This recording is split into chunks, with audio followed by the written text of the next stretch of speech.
First of all, you're all very, very welcome, and particularly yourself, Niall. We're honoured to have you here and honoured to give you the award today. Um, Before we start off, I'd just like to say a few words about the society itself and about the award and why we've chosen to give it to you. Um, so, the Law Society was founded in 1933, and for 87 years, the Society has strived to provide its members with opportunities to socialise, to engage in discourse, and to experience new phenomena. The Praeses Elit Award is an integral part of that endeavour. It is given to those who have left an indelible impact in their chosen field and who have advanced discourse and societal thought in the process. The award was founded by Mary Robinson, former auditor of the Law Society, and of course the first female president of Ireland. Rarely bestowed, the recipients of this honour include Sir Bob Geldof, Sarah Rafferty, Max Schrems, Lord Neuberger, and Samantha Power. Recipients this year include yourself, Stephen Fry, Nicola Sturgeon, to name but a few. This year in particular, the Society wishes to place an emphasis on empowering students, not only in their careers, but in their everyday lives. It is for this reason that Mr. Breslin has been nominated. His contribution to music, and more importantly, mental health advocacy, not only matches, but exceeds this aforementioned criteria. Mr. Breslin's contribution to the discussion on mental health has provided so many people with a crucial outlet of support. A best-selling author, podcast host, and co-founder of the mental health charity A Lust for Life, he has almost single-handedly sparked a revolution in the fight to dispel the stigma surrounding mental health illness in Ireland, having candidly opened up about his own struggles with depression and anxiety. Given the current state of the world, this discussion has never been more important. This is undoubtedly worthy not only of commendation, but a sincere thank you on behalf of all young people in Ireland who may be struggling with mental illness. So without further ado, and with particular thanks to our sponsors, Evershed Sutherland, it is my sincere pleasure to, unfortunately, virtually present Mr. Breslin with the 2020 Praeses Elit Award. If we were in person now, I'd be handing this to you, but we wouldn't even be able to shake hands. I know. Thank you so much. No problem at all. I don't know if you have any remarks you'd like to make in acceptance of the award. It sincerely is an honor. Mary Robinson herself, the founder, is one of my heroes. I've watched and read about her work in human rights for so many years, and she's known as the President of Ireland, but really her work in human rights is pretty remarkable, what she's done and the stuff she's done. So to be even recognized by something that was found by her is massive for me, and I sincerely appreciate, and I'm humbled by it.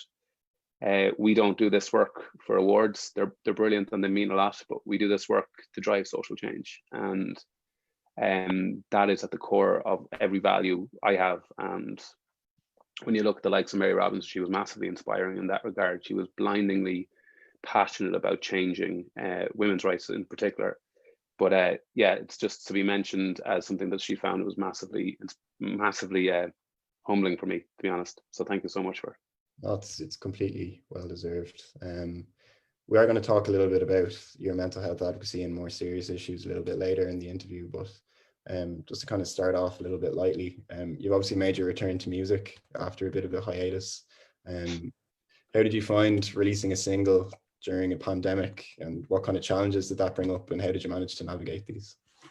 What else would you do in a pandemic? To be honest with you, like, the whole thing is each day what I believe has happened, not just professionally with people, but socially and personally. We've moved into this kind of survival mode of what do we do? There's no rules really now. You know, with music generally, there's kind of sets rules. Like, this is the way you got to do it. These are the plans. You have a strategy. You play out your strategy. But that all went out the window, like, and even the first week of the kind of strict lockdown, we were meant to shoot a music video for the single, and music videos are fairly stressful. You put a lot of work on them, a lot of planning, and it just couldn't happen. And I remember just thinking to myself, it can still happen. And we sat down as a band. Instead, we were working with an amazing company in Dublin called Algorithm, who are just these amazingly creative. Dublin and Ireland is just this hotbed of creativity. But there's stuff going on that we don't even know about, like companies like Algorithm. There's like, yeah, we could shoot the video. We'll get motion sensor suits. We'll send them down to you. In this very room I'm in here, I shot the music video for Pound the Pavement, and it was a motion sensor suit. We had to put it on. We were directed over the laptop, and we made a music video out of that. And to us, that was really just the power of creativity and technology working so well together. And it was very difficult thing to do because I am not technologically driven. So trying to put on a motion sensor suit, and actually I didn't really fit in it either. I'm 6'6", so I was literally having this constant wedgie for the entire video. But yeah, that's what you do. And the one thing I did notice about this whole pandemic is the importance of creativity and the arts. And really, how valued society is now realizing they should be. Politically, not so much so. There is starting to be movement politically where they've realized that the art is the actual beating heart and spine of any culture. And whether it's music, whether it's poetry, whether it's art, whatever it is, it's essential to a functioning democracy and society. And I think this pandemic has shown that. So what's brilliant about most musicians as my peers in my industry, they didn't stop. They found ways to deal with it, and not more importantly, they found ways to comfort others by playing music, by putting it online, by doing charity. And I've never been prouder of my industry that I have been in this pandemic, because our industry is destroyed, like destroyed. I know every industry has been absolutely decimated, but we're particularly hit hard. But we do what we do best, and we try to comfort others with art and music. So yeah, that's what we did, and it was an honor to be able to do it. And we're about to release another single this week, so we kept going. We can't gig, but we can definitely record and release stuff. That kind of brings me on to my next question a little bit. You've been quite vocal about how, I suppose, the music industry and the events industry has kind of been left behind a little bit during the coronavirus. I was just wondering, like, what measures do you think that the government could put in place, and where in particular does the support need to go for this issue to be rectified? The really important dialogue that we had to create initially was to get them to understand the true economic importance of the industry, and the events industry and music industry and arts and culture. If you take all the importance of the heart and soul and what art is and what that stuff is, and just look at the economics of it, the events industry especially is beyond important to our economy. It brings in billions to our economy, and it employs like tens of thousands of people. And we got to look at it in a much broader sense. We got to stop looking at it like festivals or gigs or venues. We got to look at like the hotels, the taxis, the restaurants, the pubs, everything that benefits from these big shows. And I have a lot of very close friends work in this industry who work both in SMEs and work freelance, and they're finished. They've lost their business, they lost their livelihood. And a lot of industries have been the same. And when it comes to government, the issue we had initially was there just was no dialogue. There was no discussion, there was no narrative, and any discussions that were being had without the people who know most about it. But that's changing slightly. We're seeing arts grants coming in bits and pieces that are really positive. But are those arts grants going to get to our events crew? So as much as anyone listening to this loves going to festivals, and it's a rite of passage for most people in summer, I don't mean this in a kind of hyperbolic way, and they won't exist if we don't find a way to support these SMEs and crews, because the musicians can't bloody put them on, I can tell you that. And the first Oxygen festival years ago, I think there was like 5 or 10% crew were Irish, and the rest of them had to be brought in but from Britain, because we didn't have crew. Now every festival you see in Ireland is run by Irish crew, because we've trained in and we're some of the best crew in the world. But now they're losing their jobs. Their skills are being lost because they have to go to other industries. We need to protect them, and it's just dialogue, and it's just figuring out if we can keep the supports, the financial supports for the SMEs, especially because the way I look at businesses, if a business was viable before the pandemic, they're a viable business. And we have to look at it like that way. And the only reason they're not viable, I own a recording studio, and that's my business, and we're in deep trouble. We really are, but we were doing pretty well. It's not a cash rich kind of business, but we were doing well, and we were investing in our property. But we don't know what's happening, and we will find a way. But that's the one thing the music industry is very good at. It's adapting. We got hit hard with the internet when it came along, and a lot of artists didn't know how they were going to make money, and labels didn't know how they were going to make money, but they found a way. So I'm very proud of the industry, as I said, but the industry is much more than the artists. It's the events, it's our crew, they're our peers, they're our colleagues, and we care greatly for them, and their mothers, their fathers, they have families. So yeah, that to me is what I hope happens. I hope there is this kind of dialogue with a roadmap, and the roadmap's important. We have to start gigging again. With or without a vaccine, we need to find a way to actually put on shows safely. And one thing I'll promise you about events crews, if it's not safe, they won't do it. They're the most efficiently run people I've ever worked with. So yeah, they don't want to put it on if it's not safe either. Would it be kind of a little bit frustrating when you see, like, in England and places like that where they've managed to hold socially distant concerts, and there hasn't really been anything like that in Ireland? Would that kind of Yeah, I think we have to look, like everything, it's a little bit more nuanced than that. In England, for example, it all comes down to the councils. Like there was gigs, we had outdoor gigs here where Gavin James was going to tour and do like drive-through gigs, and the councils pulled them without any real reasoning, because they were still having cinemas and they were still having, you know, drive-through bingos and masses, but they couldn't have a gig. So I think it's the perception of the industry that has to change. I think these politicians and decision makers and councils need to stop watching Spinal Tap and thinking that the industry is this mad, literally drug infused, like rock and roll. It's not. That industry is long gone. It's very, very well run. The most incredibly run things I've ever been part of. So the thing in the UK, there's a couple of things we got to look at. The Sam Fender gig, I think you're referring to, Yeah. that would have had a big sponsor. The sponsor would have had to pay huge money to do that. I'd say the ticket prices were pretty high. So saying to people here, yeah, maybe we can put these gigs on, but would people pay 200 quid for a ticket?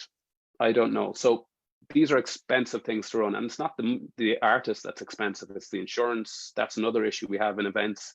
The insurance companies are not making things easy either. So this needs everybody working together. Yes, there will be gigs. I'd say there'll be gigs kind of March, April next year. They will not be near the capacity they should be. Yeah. We will find a way. And I think testing has to be on, like they'll find new ways to test people. So through saliva or stuff like that. And hopefully then we can get people into venues, because we'll know they don't have COVID-19. Absolutely. Obviously, as well as being a very talented musician, you were quite a talented rugby player back in your day. And I was just wondering, on a slightly more serious note, given all the work that you've done with mental health, how did you find kind of, I suppose, being this archetype of a really successful rugby player, really successful musician? How did you find sort of trying to explore your own mental illness and stuff while having that tag alongside you? So Yeah, I thought that you were very, happy and stuff like that. Yeah, I think that's a really good question, and it's a question that we need to address, because unfortunately that stereotype is killing a lot of especially men up and down the country, because they believe that there's a certain kind of box you must fit in to be struggling with your mind, and that's simply just not true. And the best way to describe that is probably to talk about how I ended up retiring from rugby. And like, I retired from rugby because my mind simply wasn't letting me function. I couldn't some mornings get out of bed, never mind play. And what was really strange is when I decided that I wanted to retire, my only regret in rugby is that I didn't tell my coach the real reason why I wanted to retire. And the reason that is a regret is because 2 players I would have played with died by suicide. And I feel that in that moment, if I had said something, it may have changed that. It may have changed the dialogue around rugby players and the sport, because some of the most affected people I know by their mental health are athletes, because no one's ever taught them how to deal with adversity, with injury, with failure. These are all inevitable parts about being a professional athlete, but we were never taught those things. And I can tell you there was many, many more of me. And what I promised myself many years later, when I started speaking publicly about my mental health, was I will never lose that opportunity to say that again, because I still think about those 2 people. And I look at rugby now, and it's progressed. It is absolutely not where it needs to be yet. It has progressed, and I'm actually interviewing my old coach, who would have been Matt Williams, Leinster coach, for the podcast, to tell him on the podcast what I couldn't tell him all those years ago. And that is something that I'm really passionate about in professional sport and sport in general, and GAA. And there's some brilliant work happening, Tackle Your Feelings, the GPA do amazing work. And that would be my one of the most important points I make here today is we need to stop perceiving mental health issues as a weakness. Yeah. We need to stop showing imagery of young men or women in the corner with their hands over their heads in media. That is just consistently creating that perception of mental health being that there's something broken in you. It's the human condition.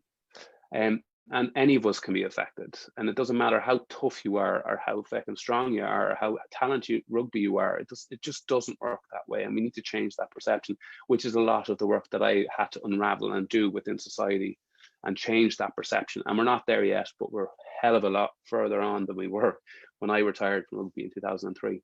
Yeah. You mentioned there that you felt kind of progress has been made in like a sporting sphere, I suppose. Do you think that there's been significant progress, say, from when you started becoming a mental health advocate, I guess, for want of a better term, to now with young people in general? Or do you think that the progress is more kind of consigned to smaller sections, if that makes sense? No, the progress is there. With the conversation has started, the stigma is starting to erode. It is a very positive thing, but I think we also have to be really strong and careful and around language as well. For example, when somebody says they have anxiety, we all have anxiety. It's a crucial part of being a human. It is part of our physiological and psychological psyche, make up everything. So anxiety is a normal thing, but there's a difference between an anxiety disorder and anxiety, and there's a difference between a bad day and depression. And we need to just be careful around the language around mental health. The conversation is powerful, especially young people. They're driving it because they are the generation that are going to destroy the stigma that destroyed my generation. And we have to facilitate that and empower that and find a way. And we need to stop letting media away with using words like snowflakes. It just kills me. It breaks my heart, because that puts us back every time someone mentions those words. And those words are usually driven out of someone's insecurities. Labeling young people a snowflake because they want to address emotion is not where we're going to go. We're going beyond that now, and we're going to move beyond it. But I will say, what is a slightly deflating in the mental health spaces, whereas the conversation is going, the stigma is going, people are talking, our systems aren't. They're not progressing. And I'd love to tell you otherwise, and this isn't political, because no political party or no government has ever addressed or dealt with this in the right way. I'm not blaming any political party. I'm blaming the mindset of politics to why they won't address things like mental health, the Pandora's box they don't want to open because they feel it's unsolvable or unfixable, but that is simply not true. Okay. You mentioned there kind of that you see young people as the catalyst for change. For a young person, let's say for a young person who's suffering from mental illness and is afraid to speak out, what would you say to them? What would be your main piece of advice for them? You know, it's really difficult and subjective, because for a young person, I don't know their background. I don't know their potential traumas they may have experienced. I don't know any of these things, and everybody has their own story to tell.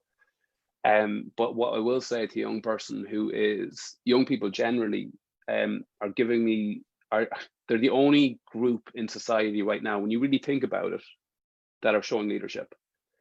Because we have to define what leadership actually is. They're showing leadership. We're seeing kind of incredible movements around activism, but where my passion with young people is to really understand activism in a holistic way, because activism isn't just anger and shouting and cancelling. Activism is a much broader thing. For example, it is legal, it is economic, it's political, it is protesting, it is energy, it is anger, it is all those things combined in a coherent way with a good call to action and really, really strong leadership. And that's what young people are showing. There's an energy there.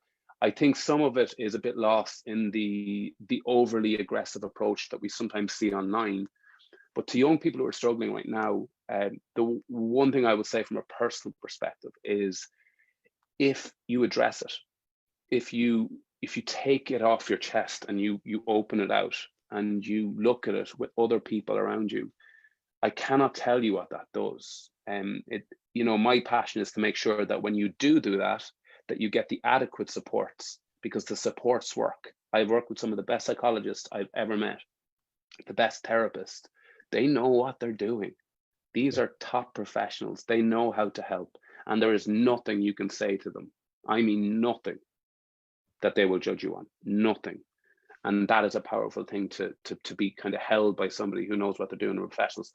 My passion is to make sure that when people do open up, they get that type of support. And if you look at the counselling and psychological supports in universities and colleges throughout Ireland right now, they're not good enough. There's not enough resources there. There should be far more supports. I think in UL, one of them was like there's 3 counsellors for 15,000 students or something. That is not good enough. And Simon Harris, I believe Simon Harris will do better. I have faith. I don't know why, but I have a little bit of faith in his humanity. Yeah. And I have to believe that he's going to do better for third level. Just on the topic of services there, I know in your book, my mate Jeffrey, and kind of in other areas as well, you've mentioned that when you first went to see a doctor to speak about your issues, you dismissed it as puberty and the side effects of puberty. Do you think that attitude, maybe not amongst kind of more general mental health practitioners, but with like a GP? Do you think that attitude is still commonplace, or we still have that issue? Or GPs are the gatekeepers to our health. They're so important. I'm lucky that I have a world-class, amazing GP, Dr. Neil Healy, who, you know, who actually really, really helped me when I put it all on the table and kind of restored faith. Your issue with GPs are they know what our mental health system's like. They know that if they do refer to you for potential long-term therapy or therapeutic support like CBT or, you know, DBT or whatever specific therapy that they decide to consult or for you to go for, they know there can be a 2-year waiting list for young people. They know within CAMS there can be even longer. You know, so there's a fear among, I say, GPs, and I have a little bit of empathy for them. So they're often in a position where their first port of call is to medicalize. And often we have to be really careful here, because in many cases, I was on a medication for many years. It's required and it's needed under good clinical supervision.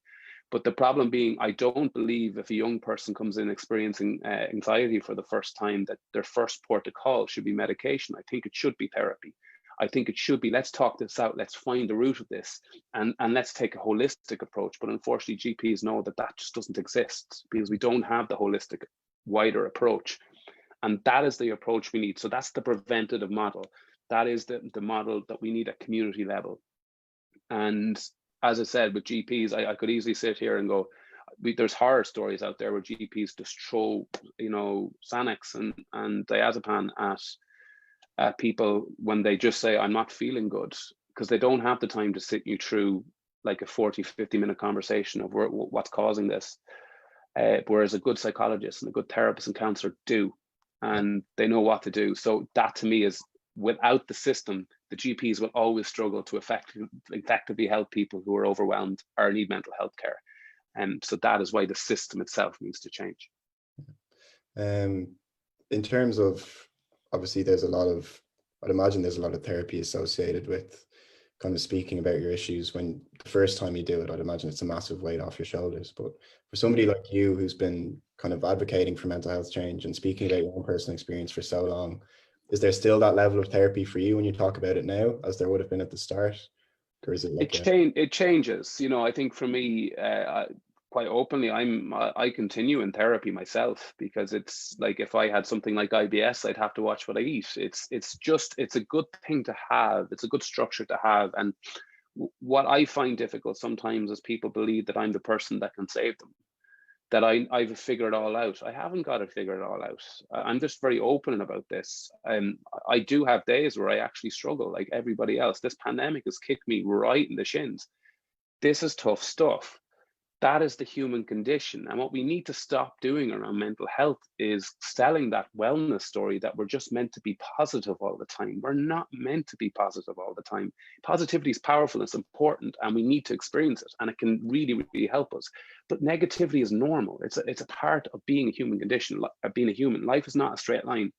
And I think what we've created is this strange dichotomy of the wellness industry and then mental health. And the wellness industry is just saying, you just need to be happy, do cartwheels, and you know, unicorns and Care Bears and an inspirational meme. But what this pandemic has done is kind of made people realize those inspirational memes aren't getting us very far right now, because the human condition is far more layered than that. It's far more nuanced.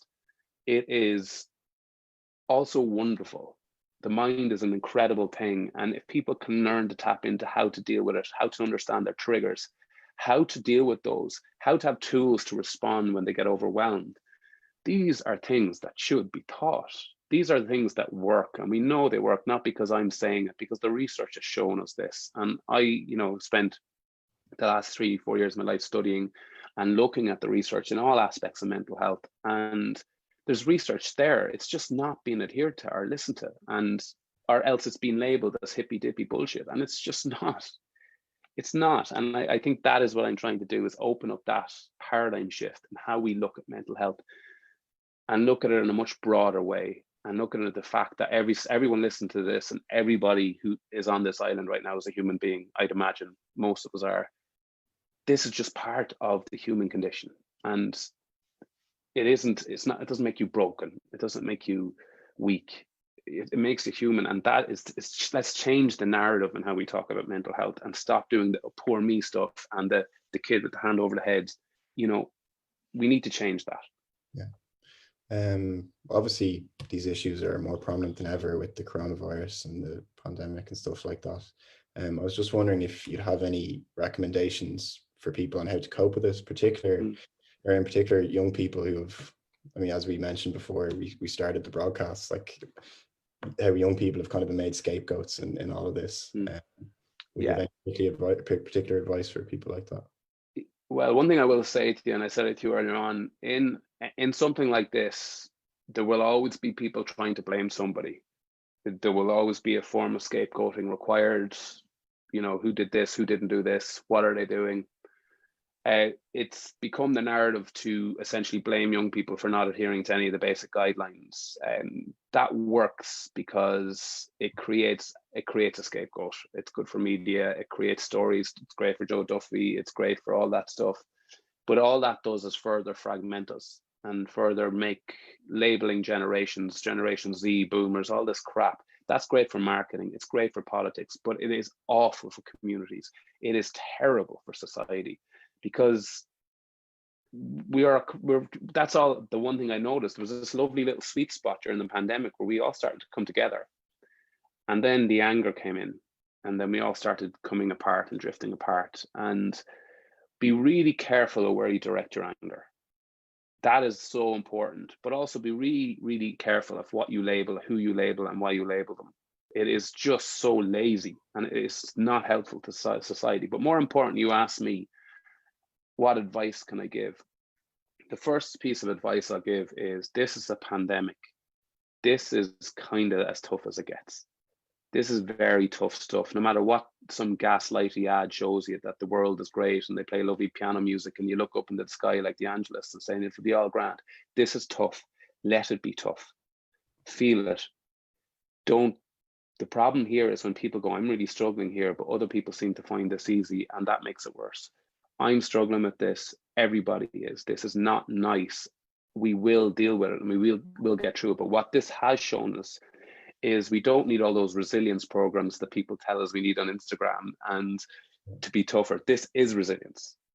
This is exactly what resilience is, dealing with this. And all you need to do is get the feck out your bed, have breakfast, get through your day, be relatively civil, be nice, go to bed, get through this. You don't need to learn 5 different languages. You don't need to train for a marathon. You don't need to swim across the Irish Sea. You don't need to do all these goals that we always do. You just need to be in this and get through this. But the only way we'll do that is collectively. And peer support, for me, when it comes to mental health, is the most crucial part. So if you're a friend, a colleague, a friend, someone in class, family member, like, your only job as a peer to them when it comes to mental health is not to judge them. Non-judgment has to become a real trait in your value system, because you never know what any individual is carrying or dealing with on any given day. And that includes the person you think you want to abuse online. You just don't know. And that is, we have to change how we do business. And I'll finish on this one.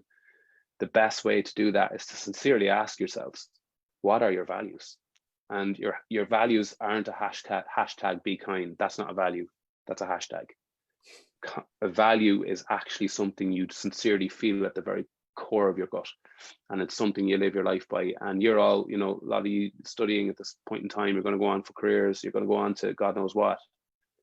Your values are your north star. So really work on what they are now, because they'll anchor you when things go wrong, and they'll keep you on the right path when things are going the right way. And they're crucial. One thing you touched upon there, which I thought was kind of interesting, was you were saying about how at the beginning of the pandemic, maybe there was this sort of unity, and then that kind of turned to anger. Is there anything in particular you think has caused that, or anything that triggered that? It's natural. I also read a lot about the things like, the grief cycle, and like, grief is not necessarily losing someone you love. Grief is also losing a way of life, losing something you're normal to. And there's stages of grief, and one of the stages is anger. And it's just this element of, what we have now is a perfect storm of misinformation kind of thrown into the middle there. And people are kind of, now what we have is a confirmation bias, which is a kind of psychological construct where we only seek out information we already agree with anyway. And you can see that online, and that's really causing a problem. And to me, the big fear here is it feels like government are losing the people. I don't believe the leadership has been as good as it could be. I believe the language has been a little bit, I think leadership globally has been very poor, apart from like the likes of New Zealand and Nicola Sturgeon. In Scotland, I think has been a very effective leader throughout this. But I think our leadership right now is missing something. And what it's missing is it's not keeping people coherent, and people are starting to get angry, and they're starting to go, I've had enough. And they're starting to throw misinformation out there. So right now, we really need to see what the true definition of leadership is. And Micheál Martin made a speech last week, I think, when Dublin was going to level 3. That was the only time this whole pandemic where Micheál Martin showed any sign of humanity when he said, actually, I'm a dad. I like going for a pint. And then he had me a little bit. I was like, okay, no, this is important. Leo Varadkar did the same. Simon Harris has continuously done it. Those glimpses of humanity are what leadership's about. It's not about standing up there being invincible and just being, this is, Putin, like, this is the way it's going to be. There's a difference between Putin's leadership's fear. It's not leadership, it's fear.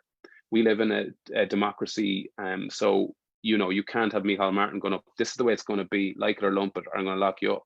Yeah. He needs to keep that decorum and diplomacy, but he needs to let that humanity out. He needs to let us know that like those glimpses he did in that speech. But right now, for me, I'm missing a bit of leadership politically. I'm missing slight leadership from, and NEFIT isn't leadership. It's not their job their job is to advise, so we have to be very careful what we say there. But yeah, I feel right now, I am with the government. I'll do what I'm told. I really am at this point. I'm collective. I'm now into week 27, nearly at home in Mullingar. Yeah. I'll do what I'll do to get through, and we can debrief when this is all over and figure out who did what right and who didn't do what wrong. Yeah. But right now we got to stay collective, and if we keep turning on each other, this is over, and I don't know when it will end. So I don't blame anybody here. And the most important thing, and I'll finish on this, is the only thing I will say here is don't look at what happened in Clifton and go, well, they went off and played golf. That's bullshit.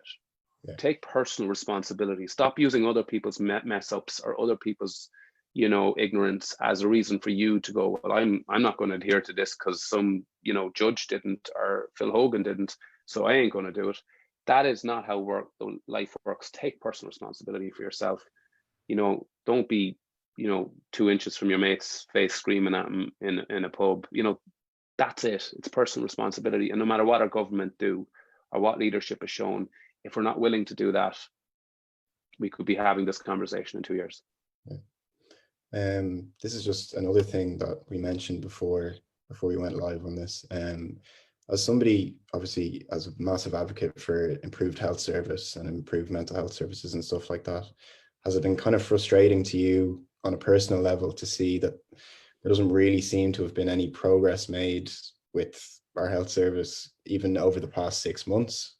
Or do you think? I think our health service, I think the people that work in our health service it's just like what they've done is pretty phenomenal. I don't think any of us, regardless of whether we saw that surge or not, they were prepared to go to war with it. They were prepared to stand there and do it. They were standing at the door, whether certain hospitals were very busy and others weren't. They went, I'm in. And that's hero stuff.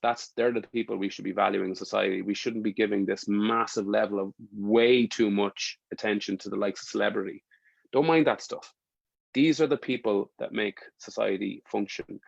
But my issue, I suppose, what has happened is, like, we're hearing rhetoric around the health system, but the issue is actually getting people. We can put as many new beds as we want into hospitals if you don't have people to man those beds and to run them, especially ICU, which is an incredibly highly skilled, trained level of people. Like, I'm not going to speak kind of broadly around the health system, where my knowledge and understanding is in the area of mental health and how the mental health system works. And I saw ad after ad after ad from our government saying, just talk. And I'm like, you don't get to do that, lads. You've ignored this for generations. You have not invested. You've spent the entire health budget that we spend, 6% on mental health, 6%. World Health Organization says a minimum of 13% should be spent on mental health. We spend 6% consistently. We have massive holes in our mental health system. We are being let down as citizens. We spend a lot of money on tax. And the reality is government don't get to do that now. They don't get to go, listen, lads, just talk. A lot of people now are going to need a lot of more than just a chat. They're going to need structural, systematic support. They're going to need it at a community level. Their kids are going to need it through CAMS. They're going to need all aspects of support. Our frontline staff are going to need support. Some of them have seen 14 people die in the same day. This is not just a virus crisis. This is going to become a mental health in a way that I don't think anyone's going to expect. But we have to be honest. This isn't I told you so. That is not how I work. This is like, what are we going to do, lads? Because there's still time to develop systems. But the reality is we know we don't have enough personnel to get young people support when they need it. These are issues. Let's start training more psychotherapists. Let's start training psychotherapists in areas that need them, especially disadvantaged areas. Let's give scholarships to people in disadvantaged areas who could be amazing at that job, but they can't afford to go and get the training.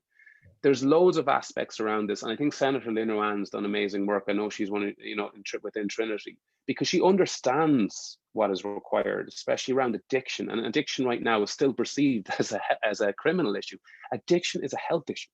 It is a health issue. It is not a criminal issue. So we have to address all this different stuff. So yes, within the health system, I believe rather than going, boo, fix it, it's like, what can we do? Where's it working? How's it working?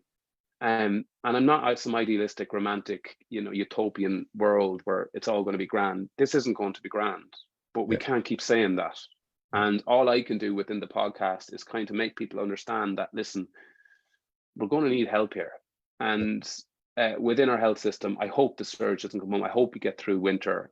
I absolutely do. I hope for the frontline staff. I know many of them, they're close friends of mine, and I know many of them have lived in utter fear. I mean, outrageous fear for the last few months, and I have nothing but massive levels of respect for what they've done, like more than I had, which was quite high already. And within the mental health system, that's the same. We've some amazing people. It's just totally under-resourced. Absolutely. Just one last question from me before we open it up to the floor. Just in terms of obviously going through a pandemic, it's probably a larger issue now, but for a lot of mental illness, there might be certain triggers for people. So I don't know, certain things that make you anxious, certain things that make you depressed.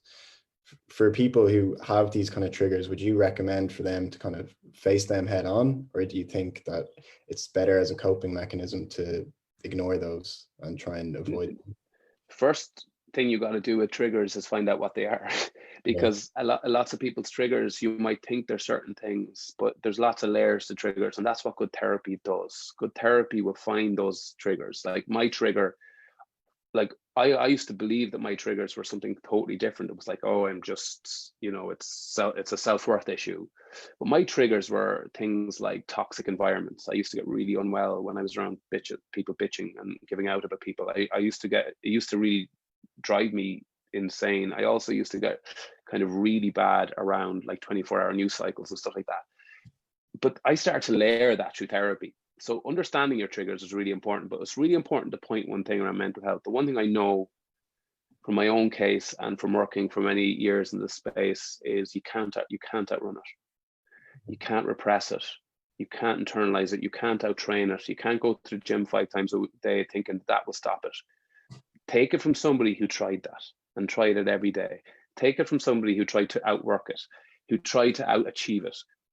You can't, but you can deal with it. And that is the fundamental difference. And in fact, an awful lot of our suffering comes from the fact that we feel we have to run away from these things.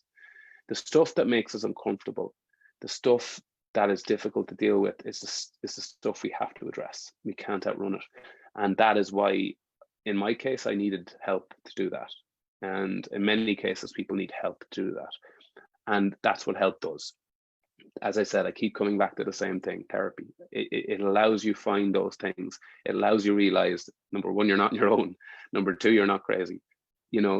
These are these are highly skilled professionals who know every aspect. And the thing I will be really important to point around therapy is my first therapist I didn't get on with, just didn't click. It was just not interesting, and it felt quite irritating. And I was like trying to be patient as I could, but I kind of felt personally I was just this, I don't feel comfortable in this room. My second one was amazing. So there's all those aspects of it's important to be a little bit patient, but with triggers, you need to unlayer yourself enough to find out what they actually are. But right now we're all triggered by this stuff. This is uncertainty, it's fear, it is, some of you listening today just went through that leaving certain nightmare. Like, we need to stop belittling that stuff. That stuff is traumatic. Yeah. That is traumatic on people. It's traumatic on different levels. And also people might have been carrying other things. So that for me is maybe your triggers might be the fact that you're tired, you're rinsed, you're exhausted, you've no defenses anymore, and you need to talk to somebody and you need to build them back up. And that's the kind of narrative I'm trying to get around mental health. And then there's people who have serious psychiatric needs as well.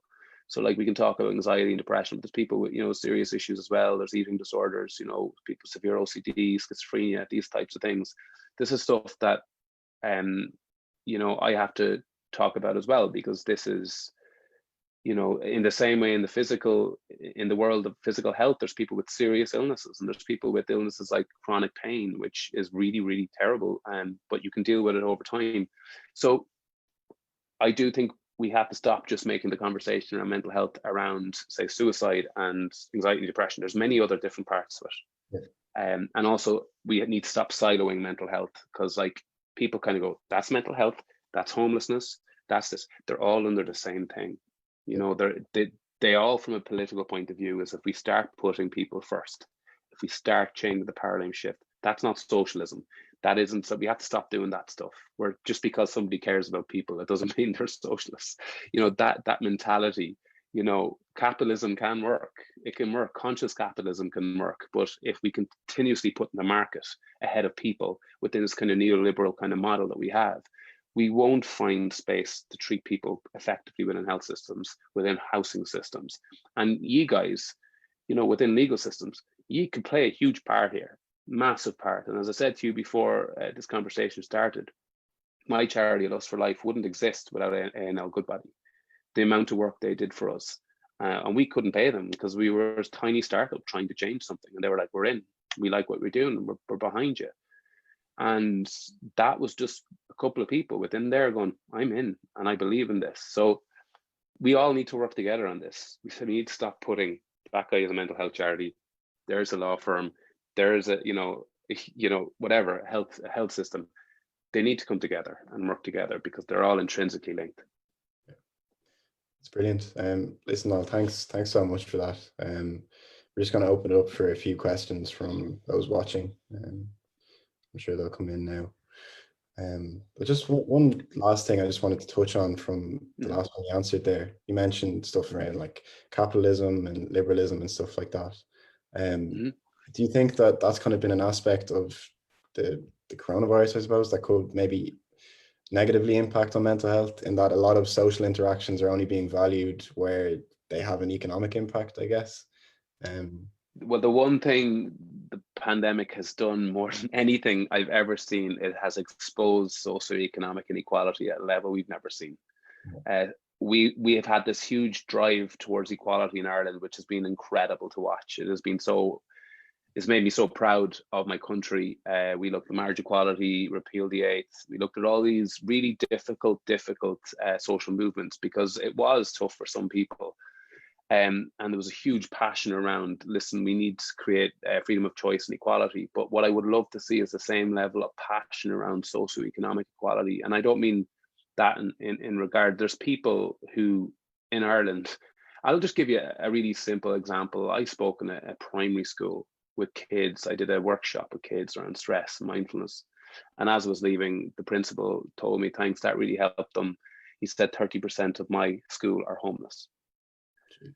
I can't get my head around that stuff. That to me is a tough thing to understand. And that when I look at things like capitalism, I look at socialism, can't be just like the generational thing. We're just labeling people. Like if our politicians consistently put people at the very top of every decision-making process and stop leaving it to the market and privatization and stuff, we that we can do good. We capitalism can work, but the issue with capitalism, it kind of really jars on the human psychology, because the more power people get, the more they start sacrificing their values, the more ego, all these other things start coming in. And people, I remember hearing a conversation about a guy, it was the Irish Rich List, which I still think is the most disgusting thing. They were doing, Irish Times Rich Lists a year after the bloody recession, where people were still dying because they couldn't afford to feed their family, and they couldn't, people, there were men and women dying of suicide because they were so lost, and we were doing rich lists. And I remember I knew one of the guys in the rich list, I won't say his name, but he's quite wealthy. And I asked him, I said, what, why? Like, you look at all the money out, like you're so stressed all the time. And you know what his answer was? It's not about money anymore. I want to be richer than that guy. Yes. And it's an ego thing then. And I'm like, it's just, I find it hard. I do find that hard a little bit, and I don't know what the answer is, but I do know that Ireland isn't so bad. Ireland, we have problems. We definitely have problems at political levels, and we have huge housing problems. But I love Ireland a lot. And I like to think that we can find a better way to exist and be governed. And I mean, I look at somewhere like New Zealand, and I look what effective leadership's doing there and how it's changing the psyche of an entire country. There's no reason we can't do that here. And I just have a question here from Owen Kelly. He says, what would you say to a close friend who suffers from depression to help them feel better? Your job as somebody, I always say with friends, is the first port of call with a friend is non-judgment. Your job isn't there to try and understand why they feel that way, try to make sense of it. It really isn't. It is literally to be the emotional scaffolding. So when your friend falls, you're there to pick them back up or hold them up. That is all it is. And it's important to highlight that. And the mentality of my door is always open, because what happens with a lot of friends is that's what's beautiful about it. That's what's beautiful about the human condition as well. It's like when you're a close friend to someone, you don't like seeing them in pain. You don't like seeing them lost. Same with family members. So you feel your first job is to fix them. It's not, it's not your job, and that's why I'm passionate about making sure that Owen's friend gets access to support and gets the proper adequate care when he first starts experiencing these issues. So his friend can just be the person who doesn't judge him, doesn't push him into a position, doesn't make him answer when he doesn't want to answer. And also to host those conversations. Maybe if you're talking to him, don't talk about his mental health. Talk about a seminar you came to or a book you read. Talk about the subject rather than the person. And that can really help as well, because it allows them open up a little bit in a conversation without it feeling like it's on their shoulders or your shoulders. And I think that's what I do with friends, but they don't do that with me anymore because they know the work I do. So they just lob it on me now and they're like, you deal with it. But it's a really effective way to just say, listen, I read this book, it was amazing, really, even make it up. It's just a great way to host a conversation. But the fact that you ask that question, no one means you're a good person and you care and you're looking for ways to better support your friend. Just don't judge them. You don't know what, or her, whoever it is, or what you don't know. And I think that's the most effective support system you can give them. I have another one here from Harry Pender, who says, what do you think of countries that have done well being very economically capitalist but socially left-wing, with the legalization of drugs and more gender equality, such as Switzerland? Yeah, I mean, the thing about that is when you look at the leadership models there and how they're approached, and there's other countries where they use, what we do in Ireland is, my background actually is, my degree is in economics. I've always been interested in economics and how countries function, because like I can sit here go and fix everything, but I understand you need to fund all that stuff.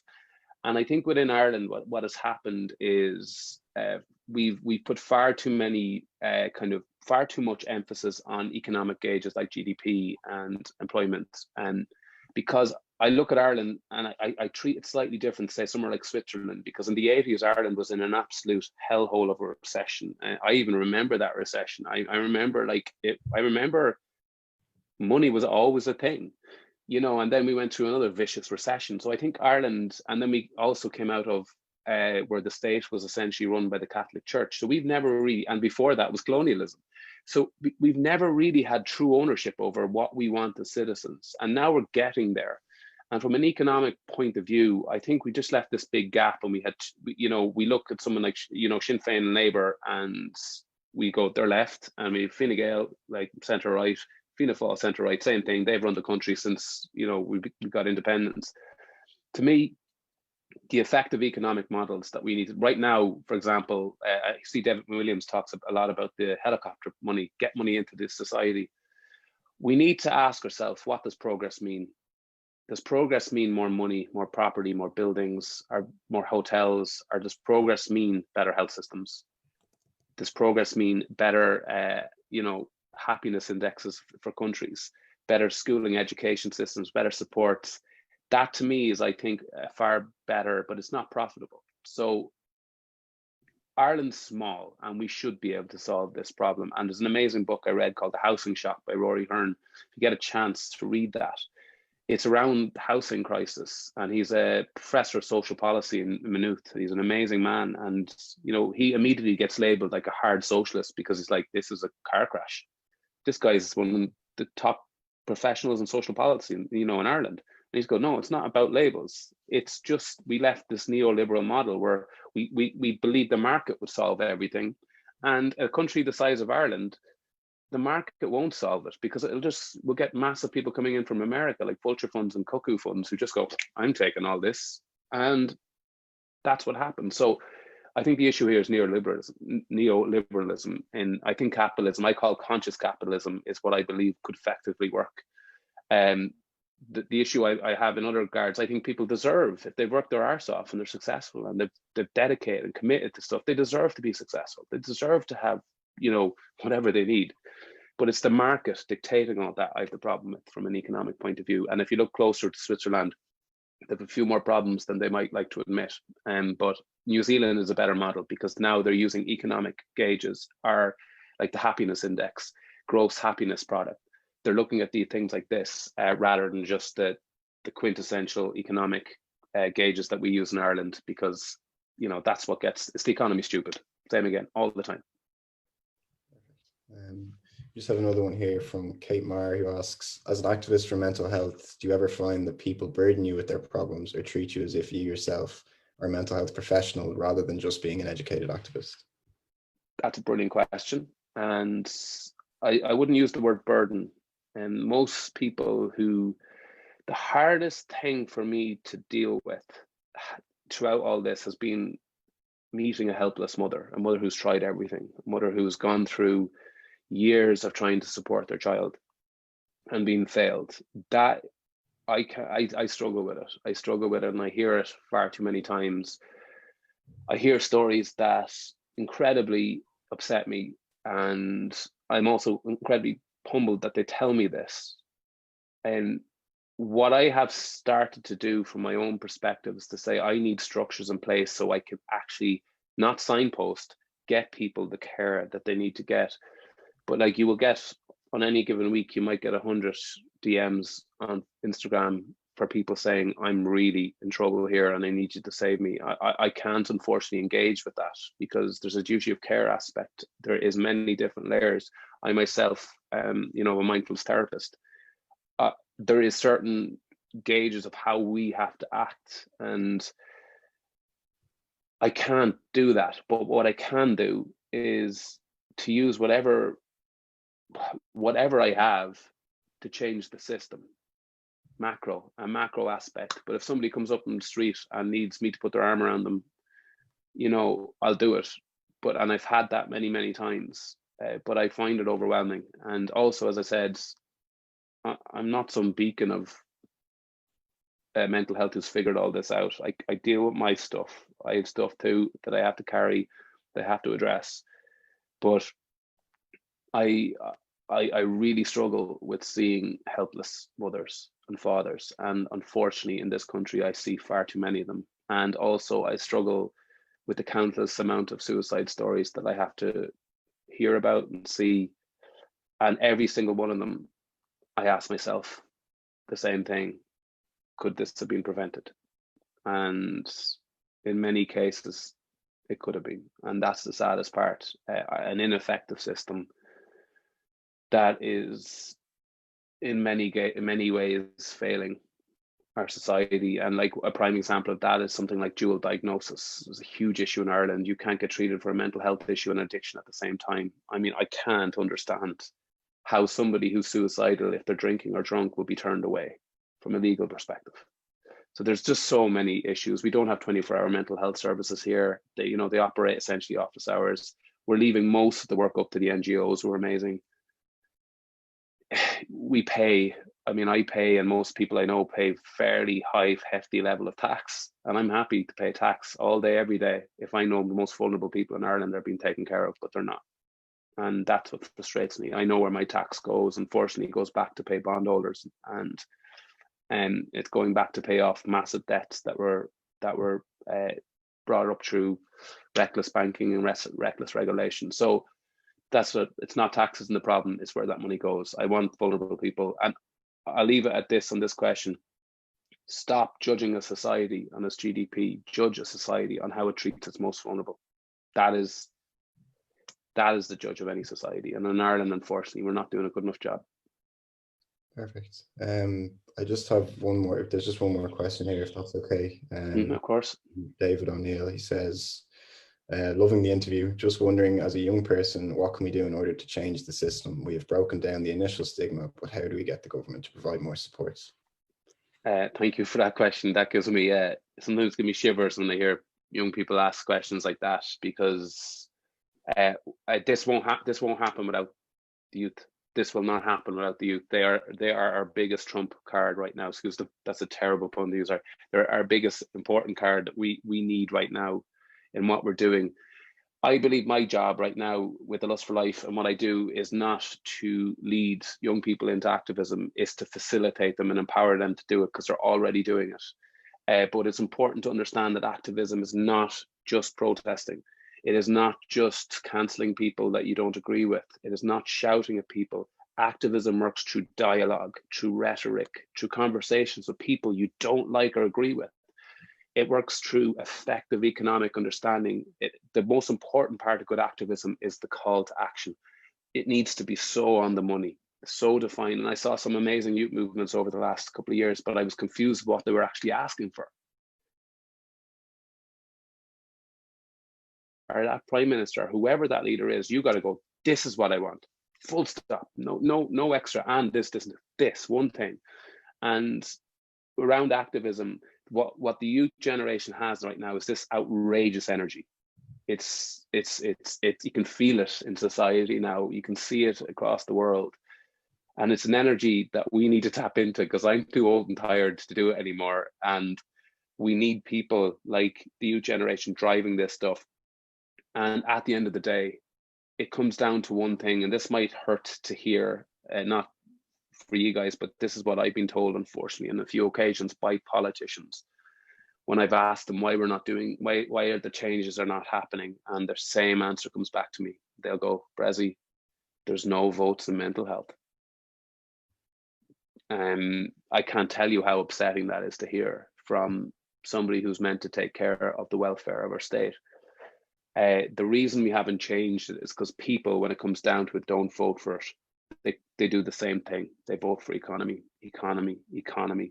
The last election, you started to see a shift. People started voting for housing, health, equality, different things. And whatever your politics are, you heard the word change. The next election, which you're all voting in, you need to ask yourselves, what is it you want to vote for? Because as I said, economics is a useless tool if it's the only tool we use to judge a society.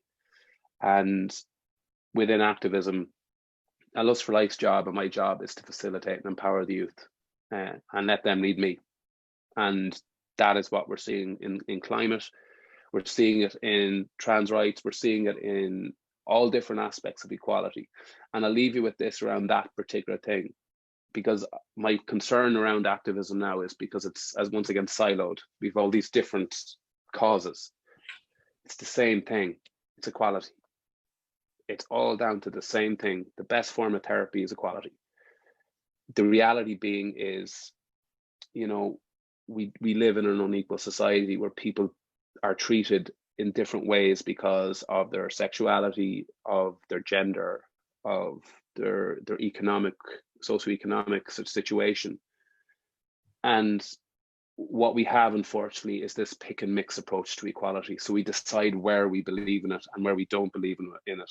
That is not how equality works. You either believe in it or you don't. You either believe that equality and every human being is equal and has equal opportunity, because that's the important one, because equality of opportunity is crucial, or you don't. You can't go, well, I believe in women's rights, but I don't believe in the rights of the equality of somebody who lives in an area I don't like, or they're whatever that might be. It just doesn't work that way.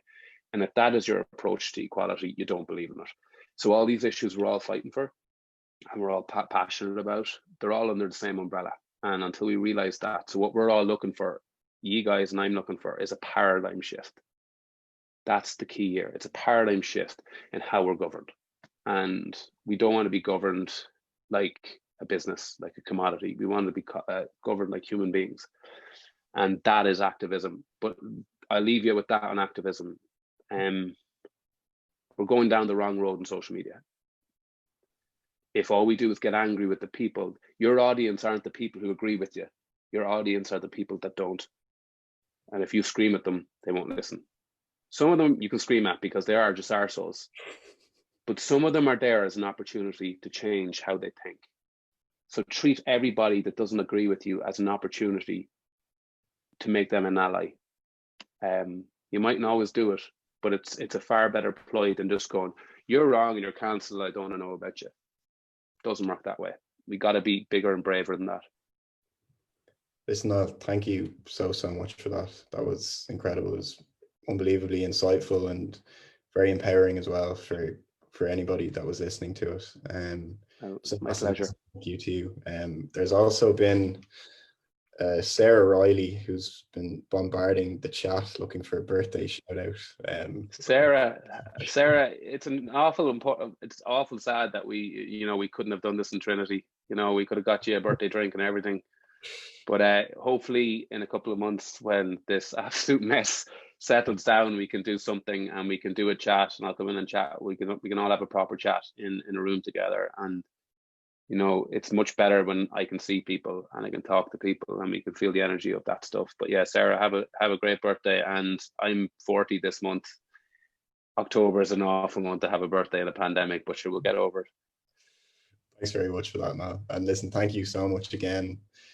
Thank you to yourself, and thank you to our sponsors, Evershed Sutherland as well. The only all-island full-service international law firm with offices in Dublin and Belfast, as well as more than 30 countries across Europe, the US, Africa, Asia, and the Middle East. Listen, Niall, thanks again. Thank you so much. I really look forward to getting the award over to you, hopefully over a drink or something like that. But listen, I'll pretend I have something. I don't have. I'll pretend that's it's like a. No, thank you for this award. It's wonderful. It's a lot bigger than I thought it was going to be. My medal. Thank you. It's brilliant. Thanks so much, Niall. It's been great talking. Thanks, guys. Cheers. Take care of yourselves. Bye-bye.